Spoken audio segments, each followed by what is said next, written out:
Hi, Sarah. Thanks for joining me. Welcome back to the podcast. How are you doing? I'm okay, thank you. How are you? Good. I'm very good, thank you. We are here to talk hotels, hotel Why chat. not? Let's give that a go. So, yeah, I mean, those listeners that are not aware, so both Sarah and myself own a hotel.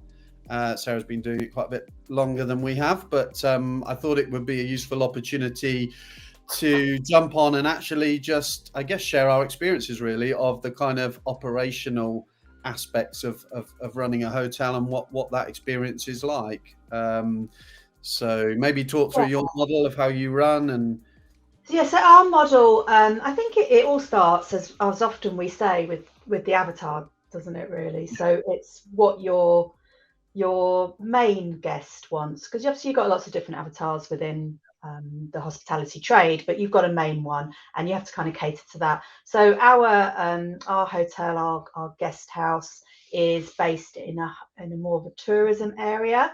It did actually have quite a good corporate avatar as well, but over COVID, the main aspect of that actually changed quite a lot. So at the moment, we are catered towards more of the tourism avatar. So to actually be quite hands off in terms of guest relations when you have a tourist avatar is a little bit more different to a corporate avatar, because they are, hospitality is a people business. So yeah, you have to give that customer service. So whilst I have a tourist avatar, we're not there on site yeah, to meet or greet. We don't have a reception. It's self check-in. yeah, However, it's really personalized, and it's the way that you bring that personalization in a different way. So yeah, ours is about communication pre check-in, communication during their stay, and then afterwards as well. So, if you were to look at our reviews, actually, it's the owners are really friendly. The management team couldn't do enough for us, yeah. and you'd never guess that there was no one on site, particularly to do that for them, because you can actually do that without being there. And when we talk about hands off, we're really hands off, right? How long would it take you to get up to where your hotel is from where you live? Oh, so yeah, I mean, on a good day, it would take 4 3/4 hours. Yeah, So, if there is something happening up there that is of an urgent nature, you're I'm not not doing. going to get there. I'm not Yeah. getting there for 5 hours. We're the Um, same. We're a little closer, but still a good 3 hours. Still far enough to not really be part of the urgent response team, as it were. And so yeah, our model's very similar. I think we've gone slightly more down the sort of self-catered facilities route. So we've got kitchens in all of the rooms actually. So more of the sort of apart hotel kind of style of things. And I would say, although we will draw a little bit from a tourist trade, I think our guest avatar is very much business, corporate. We're also very close to a university. That sort of influences how you set up your systems, and even down to sort of how you actually lay out the apartments and the amenities that you provide, doesn't it? Because that ticks a lot of boxes for us as investors, right? The fact that we can take what are often lifestyle businesses, so guest houses or small hotels that have been run by owners who live on site. We're able to convert the owner's accommodation, because we're not going to be living there. We're going to be able to convert the ancillary space, kitchens, dining rooms, what have you, into more lettable units. That sort of ticks the commercial investor box because it adds value from a commercial point of view. But then you've got the challenge of, how do I still cater to what my guest avatar wants and needs without having that on-site presence? yeah, and it's how do you stand out for them and get repeat business? Yeah. Because I think that is one thing within hospitality, whether you're corporate or tourist avatar, repeat business will just give you peace of mind for the months ahead, for the Mm. next year. It's something you can go back and rely on. So you're always drumming up new business, but to have that repeat is really important. Yeah. And I think that's one thing that we really focus on in our business, and also the book direct movement, I guess it is. Yeah. I mean, I personally think that, Booking.com, Airbnb, all of the different channels, they've got their role and they're really important. And I have no issue paying their commission Yeah. because they are advertising a lot. they're doing our job for us. But I do a management report every month. Well, actually, I have an outsourced person that does that for us. And looking at that, it's we are over 50% book direct. And where are those customers coming from? Like, how much of that is like genuine, like direct sales activity, and how much of that is guests converted through the guest experience that you've created? So maybe they booked initially through an Airbnb or what have you, and that you turn them into direct bookers and repeat customers. Do you know what? It's actually swayed the other way. So it is, they are, first off, they are book direct rather than the conversions. And then a lot of that is then repeat business. So yeah, that works really well. And I think obviously you can have items that skew that. So we've got a number of corporate guests, contractors that stay with us midweek. So they are there week in, week out. Now I got them personally, and actually I got them when I was down the pub, and got chatting to people, because that's what this business is all about, isn't it? Talk to people. So I got one guy through that, then he recommended someone else, etc., etc. I've noticed actually that there is, although as far as I'm concerned, as far as our operations concerned, the apart hotel that we've got down on the south coast is essentially a block of 17 service departments. I mean, it's no real difference, but people's guests' attitudes to it are definitely different. There's something different about them booking a hotel and what they expect, and that's created some challenges, because their expectations of the service, they expect that to be potentially a little bit more hands-on than we're used to delivering. Because they maybe think they're checking into a hotel, and where do I put my luggage, and all of that sort of thing, which has created a few challenges for us looking back. But equally, I think word of mouth marketing seems to play much more of a factor in our hotel than maybe it does with our service departments. And we've had the same sort of thing actually. We're tapping into the university market more recently, whereby a couple of people book, they really like it, and they're spreading that word, and before you know it, you've got pretty much full occupancy. One of the things I like about hotels is the economies of scale. I think that's one of the things that makes it really attractive, in that yes, there's a risk stroke reward thing here, in terms of, like, clearly it was a big investment in order to purchase and convert. But then on the flip side of that, the sort of economies of scale, the cost efficiencies, when we're staring down the barrel of increased energy bills and interest rates going up, the fact that I've got 17 units in one hotel, as it were, they're not really priced any differently to individual units I've got sat on their own outside of a hotel. So I'm splitting my energy costs and my mortgage costs by 17. That aspect of having that economies of scale, having 17 units in one thing, that also is going to help you on any exits that you might have in 5 years or whatever time, because if you've got the hotel that you've got down in the university town, and then you replicate that in another place and another place, suddenly you've got a brand and an asset that is highly saleable. And that's really true, actually. The exit here is actually building a commercial proposition in terms of a hospitality business, isn't it? Absolutely. I think it's putting a corporate spin, which you wouldn't have potentially with your buy-to-let portfolio and those sorts of things. That building a brand that could at one point be of interest to pension companies, or to bigger brands that want to expand.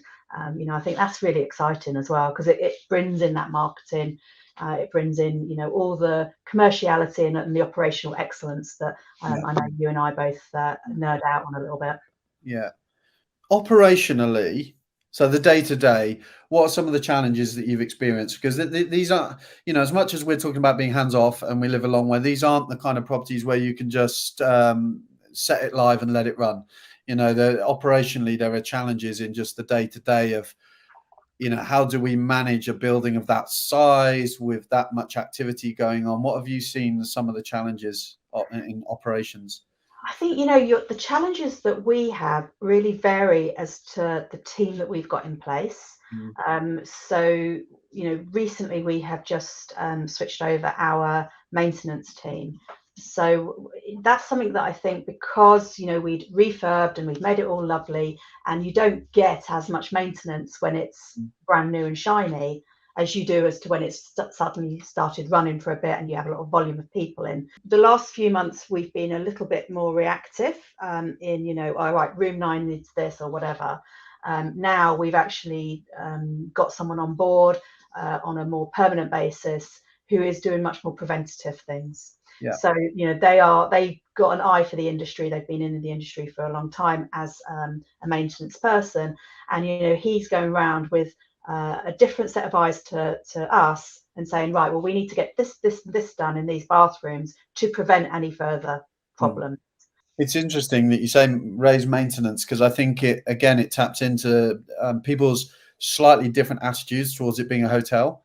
And I think when it's a hotel, there's that almost that expectation, that perception that things should be attended to immediately, and therefore having genuine rapid response maintenance. And again, I think we're the same. We've kind of fallen on our feet with a team locally that certainly up to this point have been able to respond almost within the day. And I think that, what you can't really do is then explain to a guest who has got an issue that, well, this is my model and we don't live here and we don't have it. They're not interested in that. You need to be able to offer hotel level of reactivity, if you like, whilst running it remotely.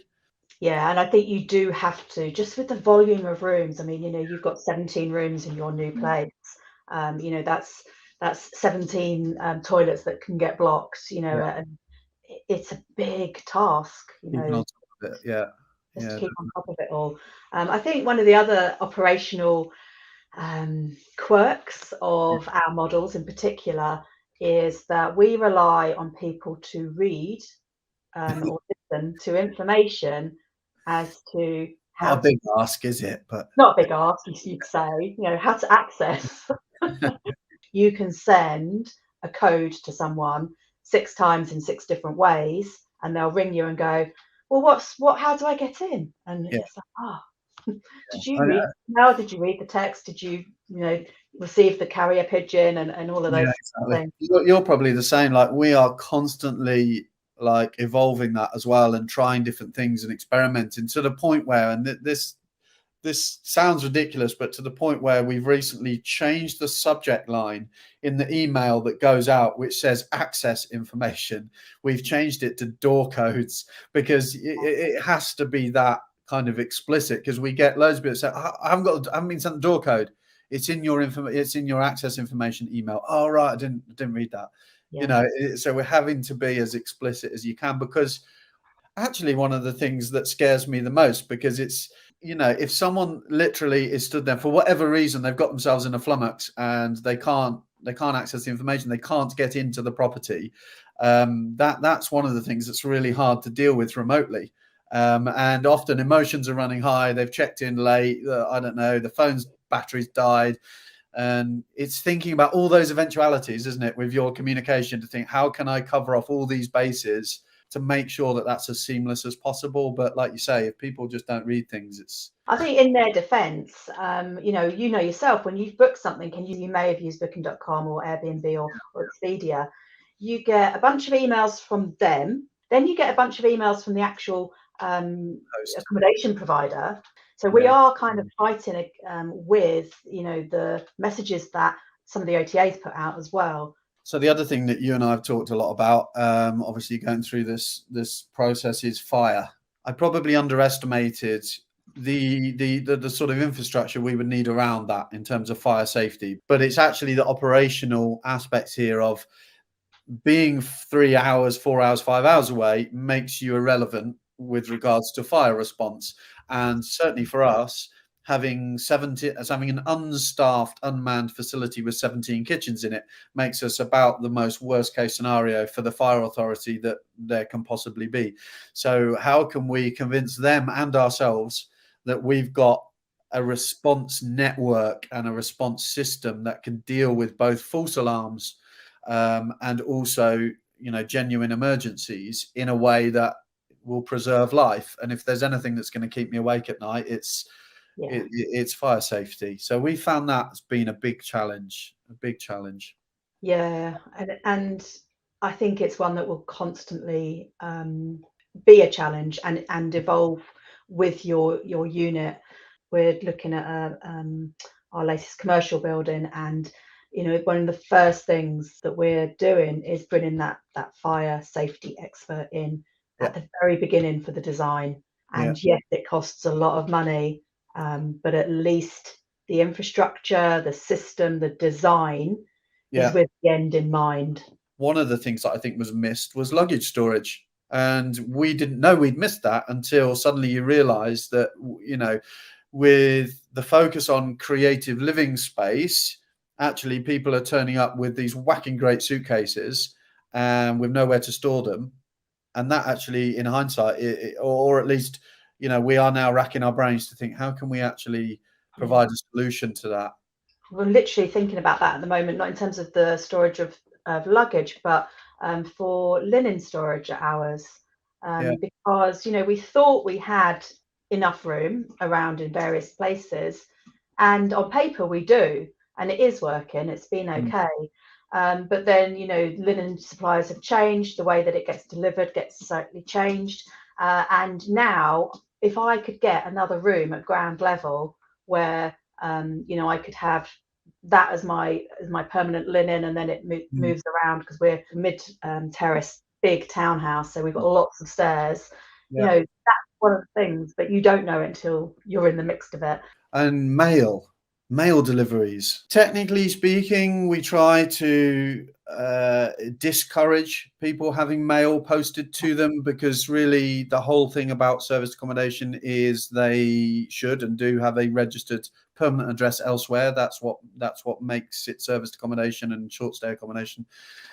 But at the end of the day, someone orders something off Amazon and wants to get there for 4 or 5 weeks, and that is our avatar. We're trying to get longer stays, people staying for work. And you get a message saying, I've had some mail delivered. Can you get it for me, or can I access it? And we're like, well, no, not really. We've got a private mailbox, and our cleaner will be there on Monday. I'd say that probably comes up 4 or 5 times a week at the moment. That we get people saying, I've had mail delivered, and how do I get them access to some sort of communal mailbox without them having access to everybody else's post? So it's little thing, and hopefully, like, for anyone thinking about this strategy, this is exactly the stuff I wanted to get into today, is like the nitty-gritty of running a hotel. I think we've covered off quite a few times in various things on the podcast and Facebook Lives and stuff about the concept and the investor side of it, but what goes into running a hotel remotely, I guess.